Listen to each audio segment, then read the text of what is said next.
आज नए कोरोना के 5,493 मामले सामने आए हैं। कोरोना से 107 मौतें हुई हैं। देहरादून में 2,266 मामले सामने आए हैं। हरिद्वार में 578, तो अल्मोड़ा में 163, बागेश्वर में 146, तो चमोली में 116, चंपावत में 128 मामले सामने आए हैं। तो लगातार कोरोना का जो संक्रमण है वो उत्तराखंड में बढ़ रहा है।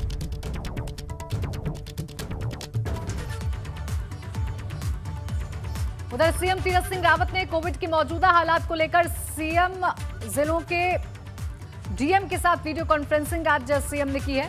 मुख्यमंत्री तीरथ सिंह रावत ने सीएम राहत कोष से आशा कार्यकर्तियों को 1,000 रुपए की प्रोत्साहन राशि उपलब्ध कराने के निर्देश दिए हैं। बेड की व्यवस्था पारदर्शी बनाने के भी निर्देश आज सीएम ने दिए हैं। शादियों में लोगों की अधिकतम संख्या 25 की जाए, ऐसे निर्देश दिए गए हैं। बाजार खुलने का समय निर्धारित करेंगे डीएम, ये निर्देश सीएम की तरफ से दिए गए हैं। हेल्पलाइन की संख्या बढ़ाने के भी निर्देश दिए हैं। हेल्पलाइन पर बेड, दवाइयों की संख्या अपडेट रहे। ऑक्सीजन सिलेंडर्स की संख्या बढ़ाने के भी निर्देश दिए गए हैं। इसके साथ ही साथ कोविड मरीजों के लिए एम्बुलेंस की दरें निर्धारित हों, ऐसे निर्देश भी दिए गए हैं। बाहर से आने वाले लोगों का पंजीकरण हो, होम आइसोलेशन में रहने वाले लोगों को जागरूक किया जाए। तो ये 10 बड़ी बातें रही हैं आज समीक्षा बैठक।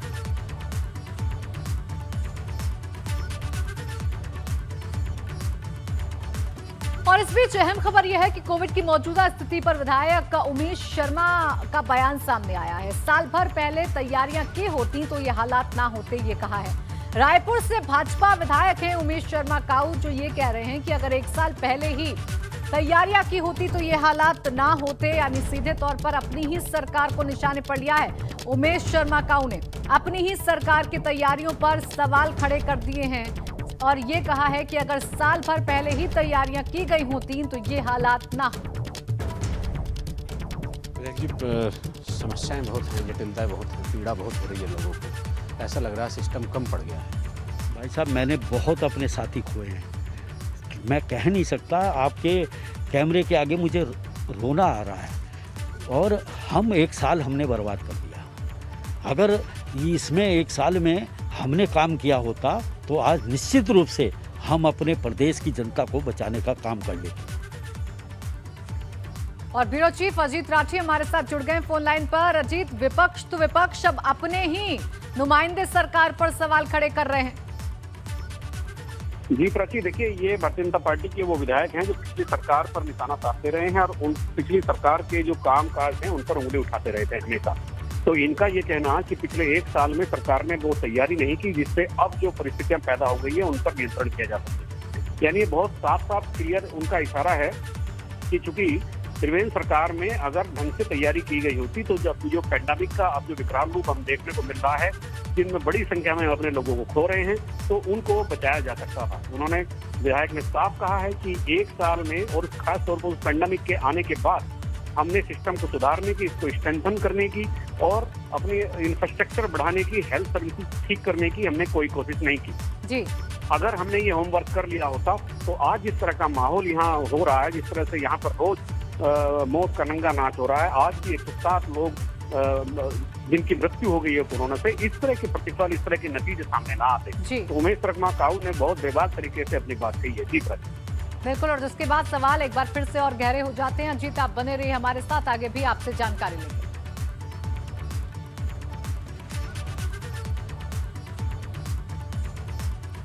और सल्ट विधानसभा के उपचुनाव की मतगणना कल जीआईसी भिकियासैंण में की जाएगी। मतगणना के दौरान कोविड-19 संक्रमण से बचाव के लिए सभी प्रोटोकॉल का पालन किया जाए।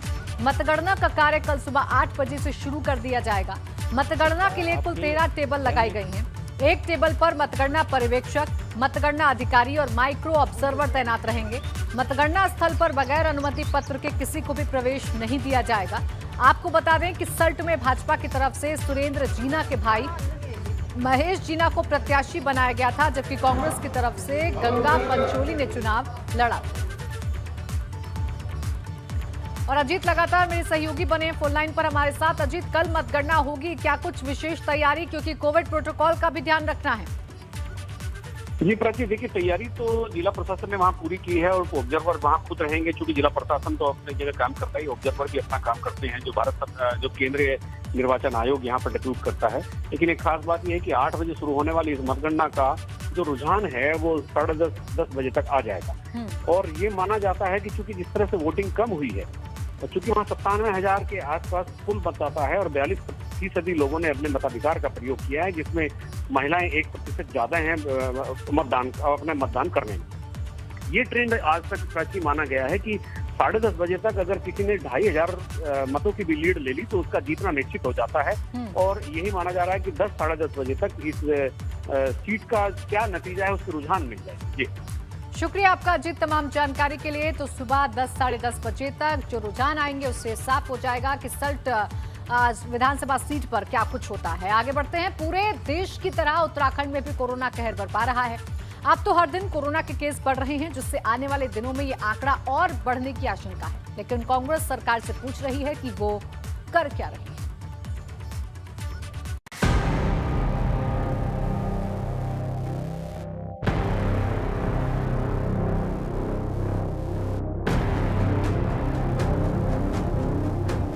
उत्तराखंड में कोरोना खतरनाक होता जा रहा है। अस्पताल में ऑक्सीजन का संकट है, बीमार मरीजों को बेड नहीं मिल रहे। शमशान घाट तक में अंतिम संस्कार के लिए मारामारी है। देवभूमि में बिगड़ते हालात पर कांग्रेस ने प्रदेश सरकार को घेरना शुरू कर दिया है। कांग्रेस का कहना है कि सूबे की स्वास्थ्य व्यवस्था चरमरा गई है, लेकिन सरकारी व्यवस्था बेदम नजर आ रही है। कोरोना की महामारी ने जो विकराल रूप उत्तराखंड में धारण किया है वो किसी से छुपापन नहीं है। आज मरीज को ना तो ऑक्सीजन बेड मिल पा रहा है, ना आईसीयू मिल पा रहा है, और ना ही वेंटिलेटर उपलब्ध हो पा रहे हैं, ना ही इंजेक्शन उपलब्ध हो पा रहे हैं। हाहाकार मचा हुआ है। अब सरकार के मुखिया ने कहा कि विधायक जो लोगों से संपर्क साधने का काम करे। अरे हम क्या संपर्क साधें? लोग तो हमसे ऑक्सीजन बेड मांग रहे हैं, लोग तो हमसे आईसीयू मांग रहे हैं, लोग तो वेंटिलेटर की बात कर रहे हैं, इंजेक्शन की बात कर रहे हैं। हालात कितने खराब हैं, इसका अंदाजा आप हल्द्वानी की तस्वीर को देखकर लगाइए। सुशीला तिवारी अस्पताल में भर्ती एक महिला सोशल मीडिया के जरिए अपनी जिंदगी बचाने की गुहार लगाती नजर आई, लेकिन डॉक्टर फिर भी उसकी जान नहीं बचा पाए। मैं सुशीला तिवारी से कोविड सर्वाइवर बोल रही हूँ। यहाँ पर कल रात से पीने का पानी खत्म है। प्लीज अपने लेवल पर टैग्ड पीने का पानी डोनेट करें जल्द से जल्द। सब परेशान है।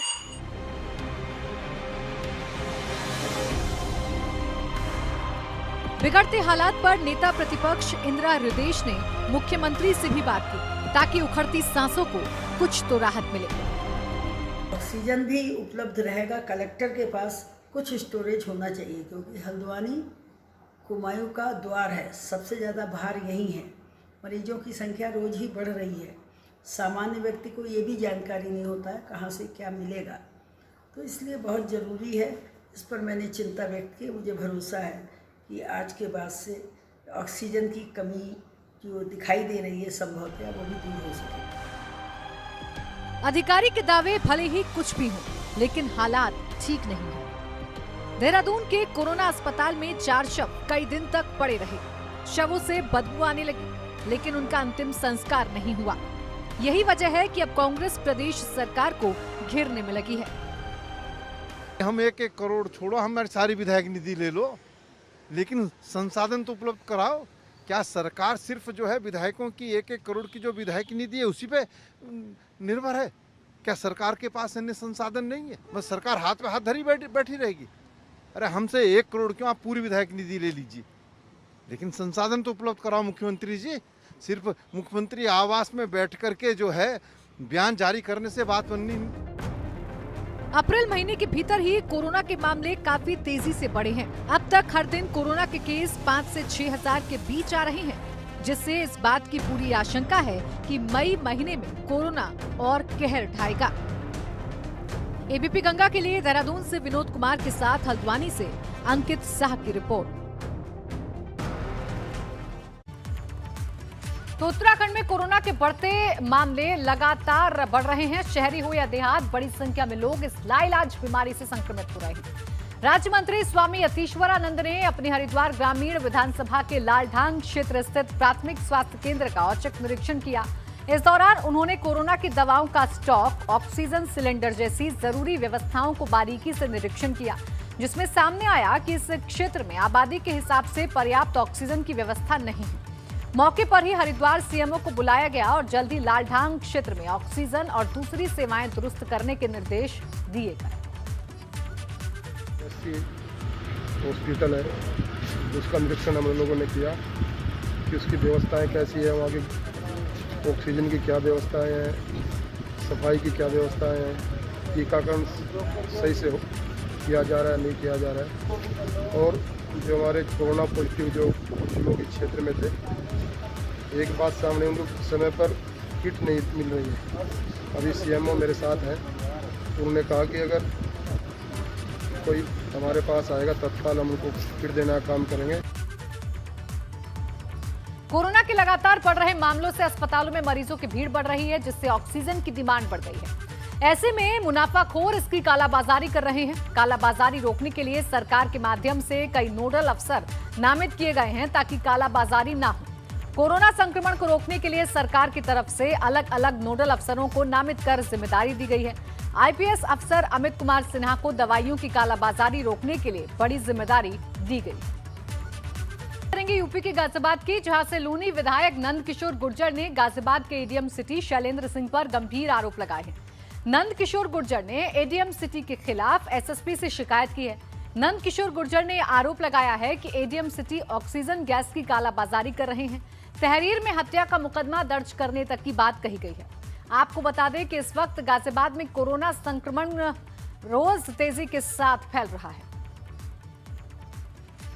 और इस वक्त खुद हमारे साथ लोनी विधायक नंदकिशोर गुर्जर जुड़ गए हैं। बहुत बहुत स्वागत है नंदकिशोर गुर्जर जी आपका एबीपी गंगा पर। सवाल मेरा आपसे यह है कि आपने जो ये आरोप लगाए हैं और जिस तरीके से आपने शिकायत दर्ज कराई है, तहरीर दी है, आधार क्या है इसका? क्या आधार है कि एडीएम सिटी पर इस तरीके के गंभीर आरोप आप लगा रहे हैं? देखिए, मैं बिना आधार की बात नहीं करता।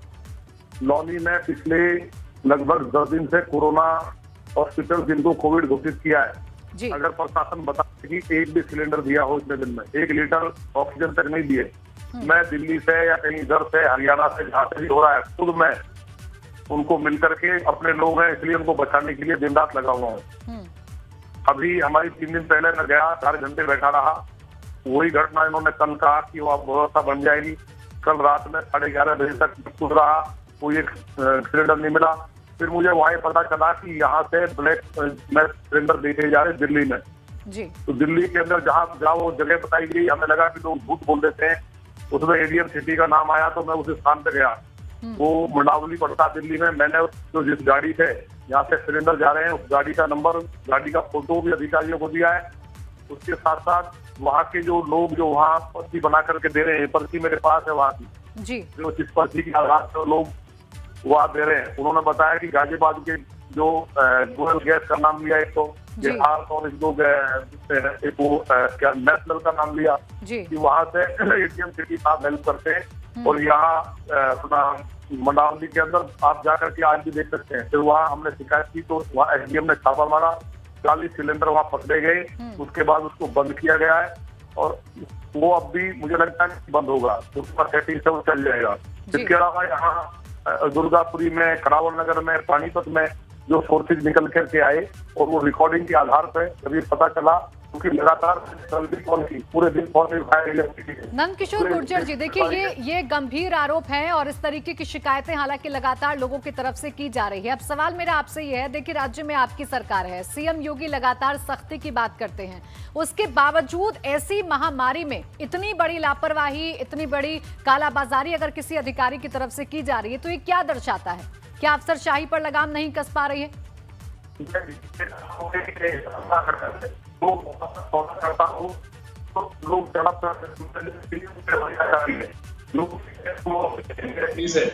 माननीय मुख्यमंत्री जी ने कहा था ना तो गैस की कमी है ना मेडिसिन की कमी है। तो ये प्रूव हो गया है, जो मैंने छापा डाला है कि वहाँ पूरी तरह से कालाबाजारी चली हुई है। और अधिकारी पूरी तरह संलिप्त है। तो एडीएम सिटी का रोल इसमें सामने आया, मैंने कह दिया कि उनको अरेस्ट कर लिया जाए, वो अपने आप बयान दे देंगे। उसके आधार पर, क्योंकि माननीय मुख्यमंत्री जी ने ये भी कहा है जी कि जो लोग कालाबाजारी करने वाले लोग हैं उनके ऊपर एनएसए लगाई जाएगी। तो एनएसए के साथ साथ 302 का मुकदमा दर्ज हो।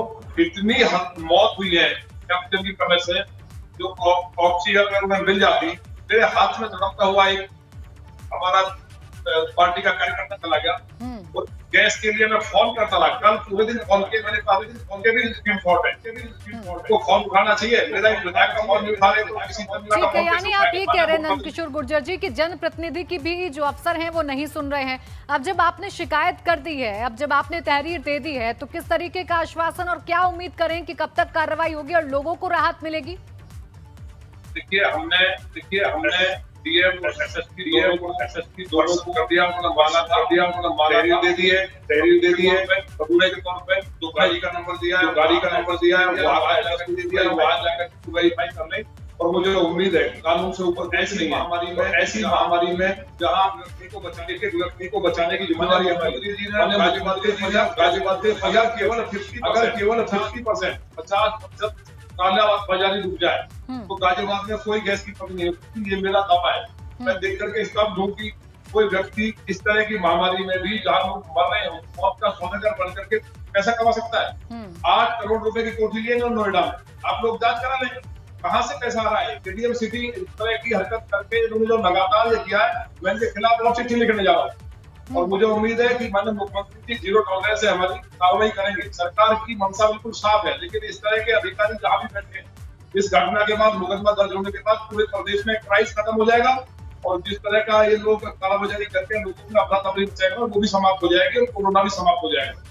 चलिए ठीक है, कालाबाजारी रुके ये उम्मीद हम भी करेंगे। लेकिन नंदकिशोर गुर्जर जी देखिए, लोगों की नाराजगी अफसरों से है, शासन प्रशासन से है, जनप्रतिनिधियों से है, क्योंकि ऐसे वक्त में वो सबसे ज्यादा परेशान हो रहे हैं। कोई उनकी सुन नहीं रहा, उनके अपने मर रहे हैं। नहीं लगता आपको कि सब जनप्रतिनिधियों को आगे आना चाहिए और लोगों की मदद होनी चाहिए? पहले दिन से ही मैं पहली महामारी में भी साथ रसोई कराई, पूरा सैनिटाइजर अपने निजी खर्चे से, अपनी दीदी के अलावा प्रधानमंत्री हेल्थ में भी अलग से किया। अब भी एक दिन में रुका नहीं हूँ। सारे भारत मेरे सुखों ने भी कार्यकर्ताओं ने कहा कि आप ऐसे मत जाइए। मैंने कहा कि अगर मैं घर में भी मौत हो रही है बैठे हुए, मेरी अगर मौत घर में आई तो मेरी आत्मा मुझे धिक्कारेगी कि मैं कायरता के साथ लोगों को बचाने के बाद घर में मरा हूँ। अगर मैं कोरोना से लड़ता हुआ लोगों की मदद करते हुए मेरी जान जाएगी तो कम से कम मेरी आत्मा को संतोष होगा। मैं एक दिन नहीं रुका हूँ, लोगों के लिए दिन रात लगा हूँ और इसलिए लॉबी में काफी कंट्रोल है। लेकिन उसके लिए मुझे जो प्रशासन को काम करना चाहिए, मुझे दिल्ली से, हरियाणा से या कहीं इधर उधर से मदद मिल सकती है, बागपत से, कभी मेरठ से, और मैं खुद सिलेंडर उपलब्ध कराए।